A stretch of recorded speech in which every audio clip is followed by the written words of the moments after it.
Penjahat punya masa lalu, tapi dia punya masa depan. Masa lalu itu tidak perlu kita kutuk masa lalu itu, tapi dari masa lalu itu kita harus belajar. Masa lalu kita, bonek bukan oknum. Saya akui.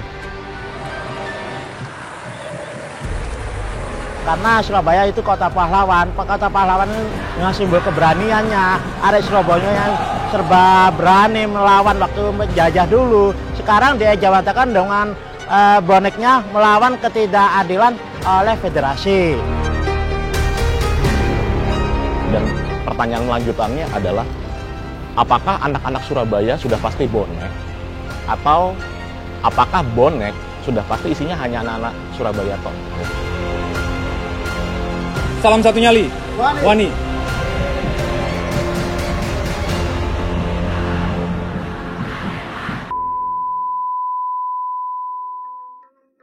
Halo, sekarang saya sedang berada di stadion apa ini, Mas? Stadion Gelora 10 November Tambak Sari, Surabaya. Oke. Pakai P, bukan V.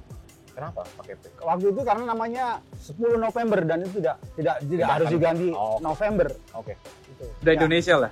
Lebih Ya. Indonesia ya? Iya, 10 November. Penulisannya seperti itu juga. Sekarang gue ini lagi sama teman-teman bonek, ya. Are-are bonek atau disebut bonek itu udah are-are? Apa gimana? Terserah kalau mau lebih akrabnya juga langsung bonek.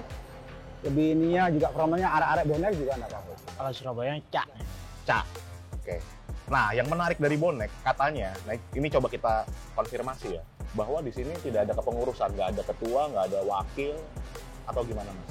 Bonek itu sama seperti kebanyakan supporter di Jawa Timur ya, khususnya Surabaya itu dari bawah ke atas, bottoms up. Jadi kultural, bukan struktural.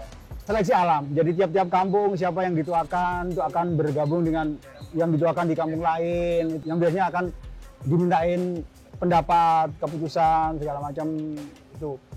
Dan juga saya juga menambahkan ini di awalnya, mohon maaf juga buat dulur-dulurku bonek sejagat raya, mungkin kita sadar bahwa tidak ada bonek yang lebih bonek. Saya juga tidak di sini tidak menempatkan diri lebih tinggi dari siapapun, dari saudara-saudara saya. Mungkin ini kesempatan saya diundang bahwa insya Allah kita akan menyuarakan apa yang memang harus disuarakan.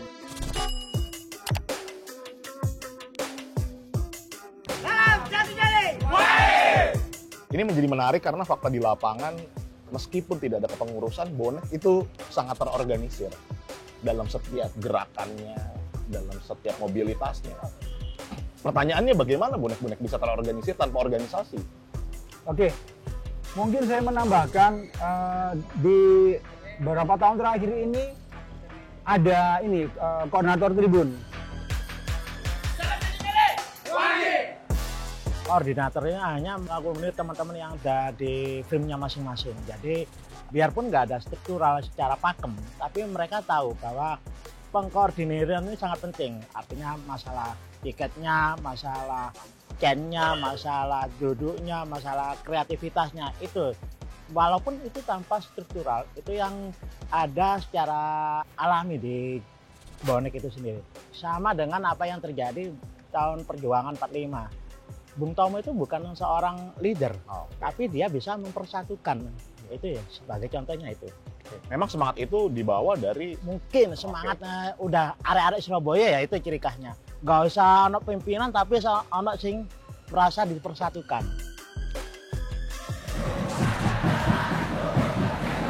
untuk masyarakat di luar Surabaya atau bahkan Jawa Timur, atau sebut saja buat kita tim asumsi yang dari Jakarta, melihat bonek ini tidak lepas dari stigma negatif Nah ini. di masa lampau.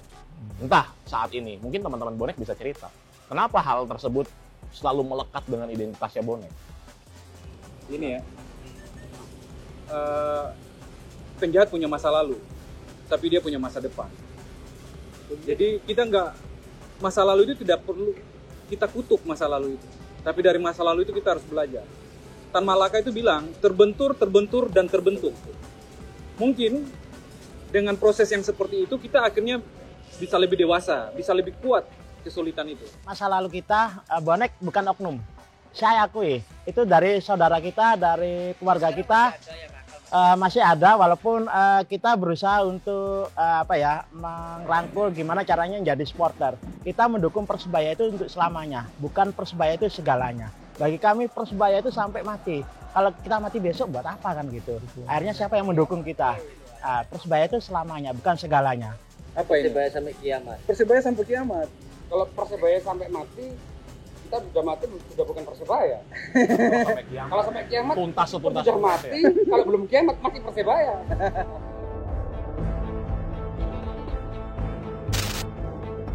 Berita yang selalu dibesar-besarkan itu ketika tertimpa kepada teman-teman bonek. Iya. Kalau cuma negatif, saya rasa teman-teman supporter semua Ada punya sisi itu ya.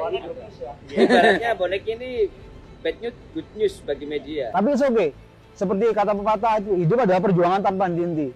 Jadi ketika kita pun yang di sini memperjuangkan hal-hal yang baik, belum selesai, kita mati, akan ada titik yang tetap berjuang untuk hal-hal yang baik. It's okay. Dan saya juga bersyukur dilahirkan, dibesarkan di Surabaya dengan tanggung jawab besar sebagai supporter Persebaya, bagaimana caranya menjaga marwah kota ini, menjaga nama besar tim ini, menjaga nama besar keluarga besar ini untuk tetap dalam koridor kebaikan. Itu aja. Jadi kami dulu dilahirkan dengan baik, dilahirkan dengan baik. Jadi tetap, insya Allah bonek akan tetap baik.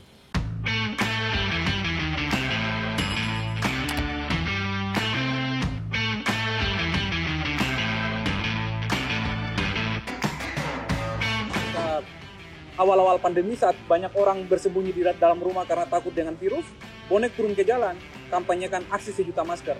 Dan itu pusatnya memang di Surabaya, tapi gerakannya di seluruh Nusantara. Papua bikin, Ambon bikin, Medan bikin, Jakarta bikin. Bahkan teman-teman yang ada di Malang yang itu menjadi rival kita, ya rival ya. Rival lah, bukan. Oh bukan, sorry. Saya maksudnya Tangga sebelah. ya di tetangga sebelah.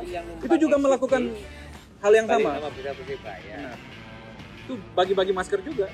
Selain masker yang diberikan, juga sembako disisipkan.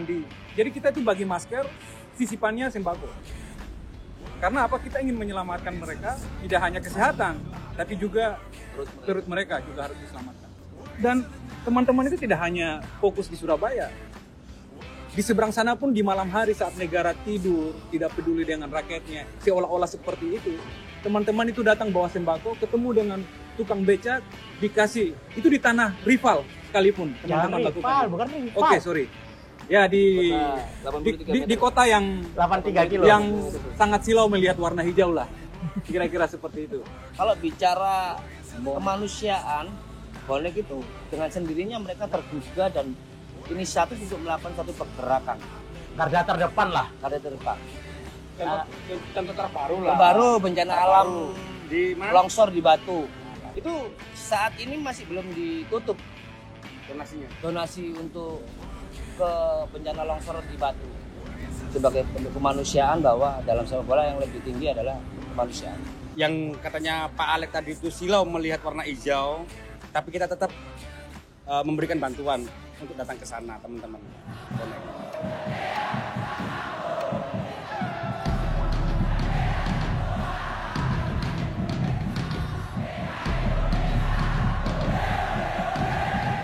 Dan yang perlu digarisbawahi saat ini adalah dulu banyaknya supporter-supporter yang selalu bersitegang dengan bonek ini sekarang sudah mulai mencair. Contohnya ketika bonek bersitegang dengan supporter Semarang, supporter dari Solo, tapi kan perlahan sekarang sudah semua mulai mencair. Ini menjadi menarik ketika tadi masnya cerita gitu ya, sudah mulai melebur dan segala macam. Dengan kata lain, antara koordinator bonek dengan pengurus-pengurus supporter lain pernah atau sedang menjalani rekonsiliasi gitu. Dan apa yang dilakukan dengan kalian gitu, antara supporter, antar pengurus, untuk menjaga hubungan baik, untuk menertibkan teman-teman di lapangan? Komunikasinya seperti apa, Mas? Komunikasinya kita berangkat dari diri kita sendiri sebenarnya. Bahwa menjadi seorang supporter ini pilihan dan akan turun ke anak cucu kita. Dengan kata lain, di saat masa-masa kelam, bonek itu terlibat berbagai macam peristiwa. Apa sih triggernya gitu, Mas? Penyebabnya apa? Karena Yang kita ketahui area-area Surabaya katanya kalau nggak disenggol, ya itu nggak akan berbuat apa-apa gitu, nggak akan nyenggol balik. Triggernya apa, Mas? Kalau dilihat sebagai pendukung sebuah tim ya, kemungkinan besar adalah ketika kita juga tim pas sedang melalui fase-fase suram juga. Ketika kita tahun 2010 yang terakhir itu kita 2009-2010 kita dipaksa dengan tanda kutip itu bagaimana caranya menyelamatkan satu tim tapi mengorbankan tim yang lain, dan tim kita tim waktu itu dikorbankan untuk turun divisi. Itu juga sedikit banyak mempengaruhi kekecewaan supporternya. Itu juga sebuah kritik sebenarnya kepada sepak bola nasional, kepada operator liga katakanlah, bahwa siapapun orangnya tidak akan terima jika timnya diperlakukan tidak adil. Saya yakin itu semua supporter akan seperti itu. Menanggapi soal itu, saat ini musim tengah berjalan. Lantas apa tanggapan teman-teman bonek dengan penyelenggaraan pertandingan yang sekarang gitu? Dari segi kompetisinya, profesionalisme pengurusnya, wasitnya, dan segala macam. Apa tanggapannya? Satu kalimat, bonek tidak berkawan, tapi mereka melawan. Nanti dilanjutin sama Cacong. Ya inilah, kita mencintai Liga Dagelan yang kita... Ya gimana lagi? Liga ini kita cintai, Liga Dagelan ini kita cintai. Kita sejelek apapun, ya kita tetap mendukung tim kita gitu. Apapun di federasi kita, kebobrokan apapun, tim kita ada di dalamnya. Kita tetap support tim kita, bukan federasinya. Kita tetap tidak berkompromi dengan hal-hal yang berbau mafia. Itu yang kita lawan. Yang kita hadapi itu sekarang, pengaturan skor dan lain-lain. Dengan kata lain, ultimatum dari bonek ini kan bukan main-main ya? Nggak pernah main-main. Perlu dicatat ya? Bukan main-main ya? Bukan main-main ini, Mas. Surabaya nggak pernah main-main dalam segala hal Tidak pernah berkompromi dan negosiasi. dengan penjahat sepak bola di Indonesia. Karena Surabaya itu kota pahlawan. Kota pahlawan itu dengan simbol keberaniannya. Arek Surabaya yang serba berani melawan waktu menjajah dulu. Sekarang diejawantahkan dengan boneknya melawan ketidakadilan oleh federasi, oleh semangat-semangat yang merusak sepak bola. Itu di teman-teman di luar supporter, bonek itu identik dengan semangat kebersamaannya, semangat kegotong royongannya, semangat kerukunannya, semangat tidak melihat itu sosial budayanya. Siapapun, kaya, miskin, tua, muda, merasa bangga disebut bonek. Itu yang ada di Surabaya. Bisa diceritain nggak sih teman-teman apa yang memanggil untuk bergabung bersama bonek gitu? Dan pertanyaan lanjutannya adalah, apakah anak-anak Surabaya sudah pasti bonek? Atau apakah bonek sudah pasti isinya hanya anak-anak Surabaya toh? Gitu. Kalau bilang bonek yang pasti anak Surabaya, bukan.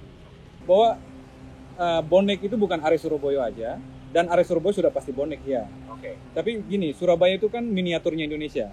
Dia heterogen, dia majemuk. Semua suku bangsa ada di sini. Hebatnya itu orang-orang dari luar masuk ke sini, mereka melebur di sini.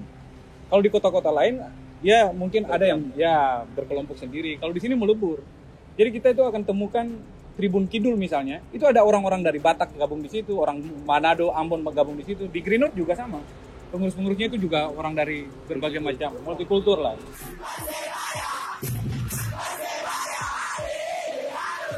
Tadi menindaklanjuti pernyataan tiket online gitu. Nonton sudah di rumah. Jelas harusnya kalau nggak nonton TV gratis ya? Gratis. Atau berlangganan lah gitu. Lah tiket online ini apa maksudnya? Awalnya gini ya, kita berpikiran selama pandemi ini apa kontribusi kita. Selama 2 tahun pandemi kita nggak ke stadion, nggak ada bola. Lah tahun ini ada bola tapi kita nggak boleh ke stadion. Gimana caranya kita berkontribusi untuk biayai klub itu sendiri atau menghidupi itu. Walaupun klub itu nggak butuh duit kita, artinya klub Persebaya ini masih sehat. Tapi kita mengapresiasi tim ini dengan perjuangannya selama ini. Kalau saya lihat itu aksi penjualan tiket online kemarin itu adalah cerminan bahwa bonek itu tidak pernah lupa dengan komitmen mereka. awal-awal kita kembali di Liga Indonesia 2017 ya, itu bonek itu mengkampanyekan, bukan manajemen, bonek yang mengkampanyekan no ticket no game. Jadi tidak ada tiket, tidak layak masuk di stadion. Itu salah satu perubahan revolusi sosial, karena dulu bonek itu di sini jebolan. Ini datang nggak ada tiket, dia lompat pagar semua. Tapi ini keluarkan biaya tambahan lagi untuk memenuhi komitmen mereka bahwa tidak ada pertandingan tanpa tiket. Gila ya kalau dipikir-pikir anak-anak bonek ini. Dan angka penjualan tiketnya pun juga Luar biasa. bagus, luar biasa. 8.000 tiket 8.022. dalam waktu 24 jam kali 2 hari. Kali 2 hari. Dengan kata lain berapa nominalnya dalam satu pertandingan? Rp270.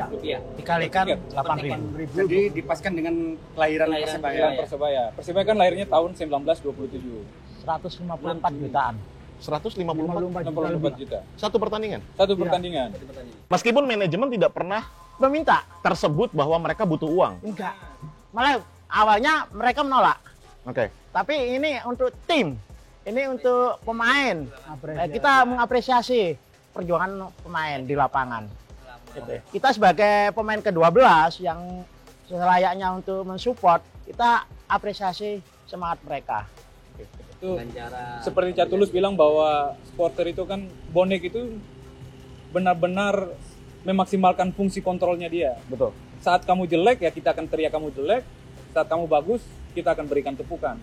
Tapi tepukan tidak berlebihan juga teman-teman ini, karena mereka takut pujian itu kan kadang membuat orang besar kepala, nyaman. Kita berniat untuk mengapresiasi, kita serahkan sepenuhnya hasil yang kita dapatkan kepada Persebaya melalui manajemen. Itu terserah kebijaksanaan manajemen untuk mengalokasikan ke mana.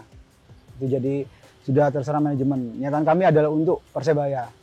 Tadi sudah diterima oleh Coach Aji, dan ya seperti itu, nanti terserah manajemen untuk bagaimananya. Mas, closing statement, monggo, mau mengutarakan apa dan untuk siapa, silakan. Aja terus. Apa ya, mungkin buat keluarga besar kami sendiri, keluarga besar bonek, semoga tetap istiqomah menjaga nama baik Persebaya, menjaga nama baik bonek. Jadi mungkin itu sebagai pengiling-iling, sebagai pengingat bahwa jenengan semua ditakdirkan sebagai supporter Persebaya, bahwa tantangan jenengan semua adalah tetap bisa menjadikan bonek sebagai ladang kebaikan sebagai manusia. Itu aja sih. Itu juga pengiling-iling buat saya pribadi, bahwa tidak mudah menjadi bonek, tapi juga tidak susah untuk saling bahu-membahu dalam kebaikan. Mungkin begitu. Monggo yang lainnya. Revolusi PSSI menuju sepak bola bersih. Wani. Saya selama ada di lingkaran bonek, yang saya menilai bahwa bonek itu tidak ada rivalnya dengan siapapun. Dengan siapapun tidak ada rivalnya. Rivalnya bonek itu hanya satu, dirinya sendiri. Saat kita mampu menaklukkan ego kita, mampu menaklukkan diri kita sendiri, maka disitulah kemenangan sempurna itu hadir di tengah-tengah kita. Salam satu nyali, Wani. Tidak ada bonek yang paling bonek. Ayo kita mendukung Persebaya itu selamanya, bukan segalanya, karena ke depan masih banyak pekerjaan rumah kita yang untuk memperbaiki sepak bola Indonesia. Kita harus total, jangan setengah untuk sepak bola yang lebih baik dan bermartabat. Salam satu nyali. Wani.